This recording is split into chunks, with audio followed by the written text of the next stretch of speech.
الحمد لله كفى وسلام على عباده الذين اصطفى أما بعد فأعوذ بالله من الشيطان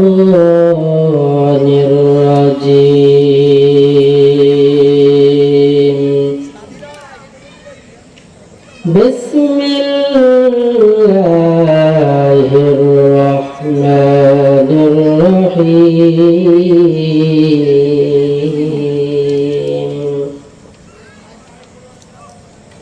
والعصر إن الإنسان لفي خسر إلا الذين آمنوا وعملوا الصالحات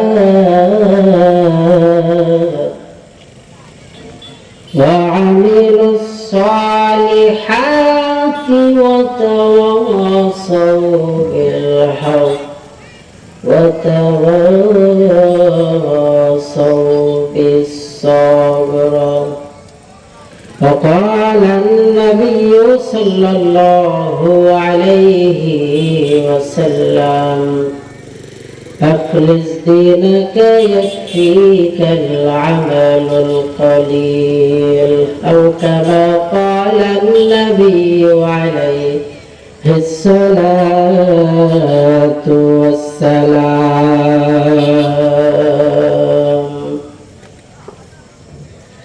কোনো একদিন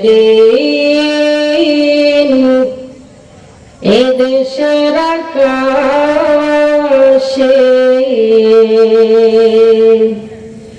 কালেমার পতাকা দুলবে, সেদিন সবাই খোদাই বিধান পেয়ে দুঃখ বেদনা ভুলবে। সেদিন আর রবে না হাহাকার,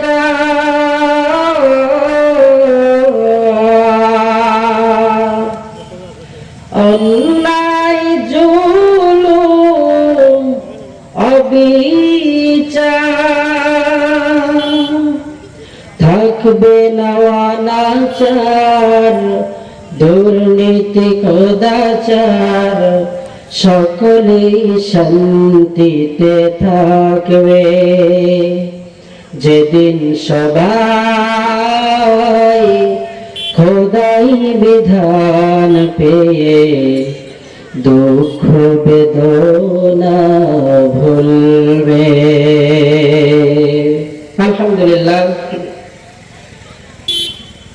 বগুড়া শেরপুরের প্রাণ কেন্দ্র চণ্ডীদান জামে মসজিদের উন্নয়ন কল্পে বিশাল ঐতিহাসিক তাফসিরুল কোরআন মাহফিলের আজ 21শে নভেম্বর 2024 বরকতপূর্ণ এই মজলিসের সম্মানিত অনারেবল প্রেসিডেন্ট আলহাজ মাওলানা মোহাম্মদ দলিলুর রহমান সাহেব, চেয়ারম্যান শেরপুর উপজেলা পরিষদ বগুড়া, আজকের এই মাহফিলে প্রধান বক্তা হিসেবে আলোচনা রাখবেন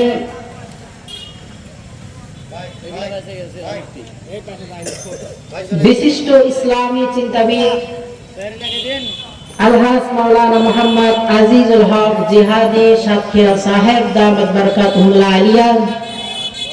হুজুরকে দিয়ে আল্লাহ পাক যে খেদমত নিচ্ছেন, আল্লাহ পাক যাতে মৃত্যু পর্যন্ত নিয়ামত, মৃত্যু পর্যন্ত হকের কথা বলিষ্ঠ কণ্ঠে জাতির সামনে তুলে ধরার মতো সুস্থতার সাথে নিয়ামত দান করেন, সকলেই বলে আমিন।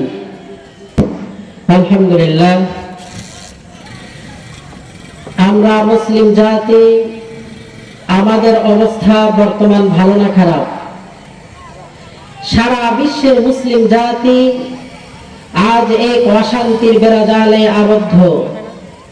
মুসলমানরা আজ ইহুদি খ্রিস্টান বেঈমান নাস্তিকদের হাতে লাঞ্ছিত, বঞ্চিত, নিষ্পেষিত, অবহেলিত, অত্যাচারিত, নির্যাতিত, অপমানিত, অপদস্থ। কথা বলেন ঠিক কিনা?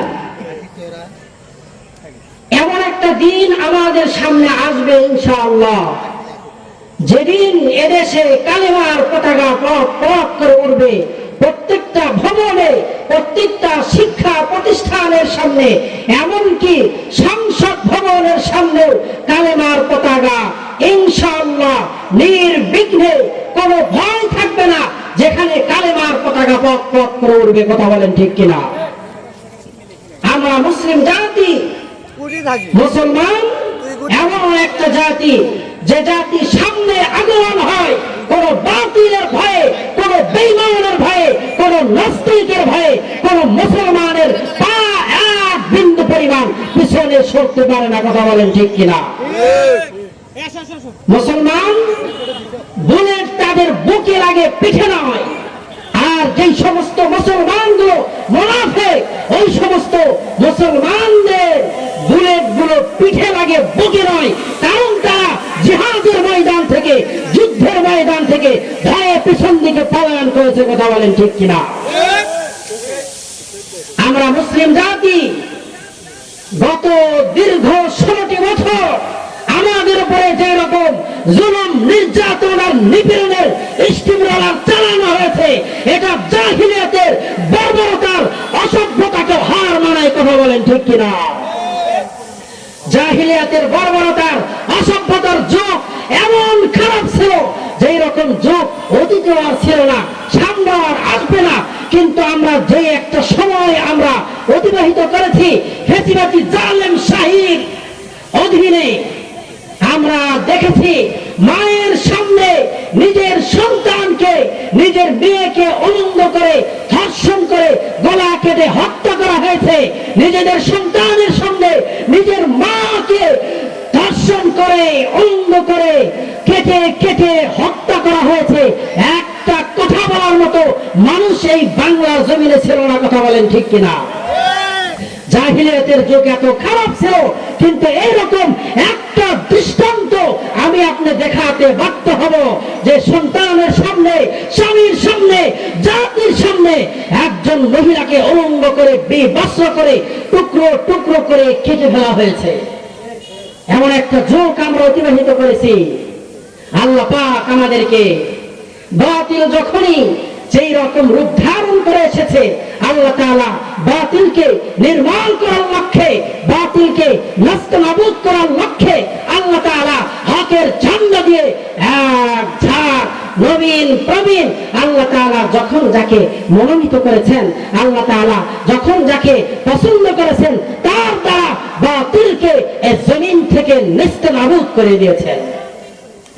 হক আর বাতিলের লড়াই সেই শুরু থেকে চলে আসছে, আজও পর্যন্ত আছেই, থাকবে আর কিয়ামত পর্যন্ত।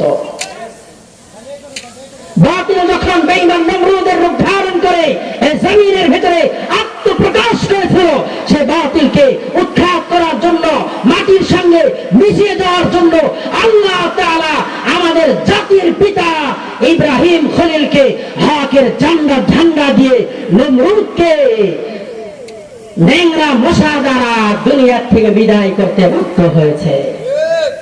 আমাদের জাতির পিতার নাম কি? কথা বলেন, আমাদের জাতির পিতার নাম কি? মিল্লাত আবিকুম ইব্রাহিম হুয়া সাম্মাকুমুল মুসলিমিন। আমাদের জাতির পিতার নাম হলো নবী ইব্রাহিম। কোন জাতি যদি মদ খেয়ে মাতাল হয়ে, রাজনীতির পেছে মাতাল হয়ে যদি বলে শেখ সাহেব আমাদের জাতির পিতা, আমরা স্পষ্ট ভাষায় বলতে চাই, তুমি ভণ্ড, তুমি বেঈমান, তুমি নাস্তিক। তোমার মতো ভণ্ড আর বেঈমান কে হতে পারে যে তুমি নবী ইব্রাহিমকে জাতির পিতা না মেনে শেখ সাহেবকে জাতির পিতা মানো? কথা বলেন ঠিক কিনা? সময় এসেছে আমাদের বাতিলের মোকাবেলা করার জন্য। আবারও যদি এদেশের মধ্যে হকের পতাকা বলন্দ করার জন্য, কালিমার পতাকা বলন্দ করার জন্য আবারও যদি ময়দানে ঝাঁপিয়ে পড়তে হয়, টেকনাফ থেকে তেতুলিয়া পর্যন্ত, পরশা থেকে পাথুরিয়া পর্যন্ত যত ইমানদার মুসলিম আছে, যদি ডাক আসে মামুনুল হকের পক্ষ থেকে, যদি ডাক আসে শাইখে চরমানের পক্ষ থেকে, কে কে ময়দানে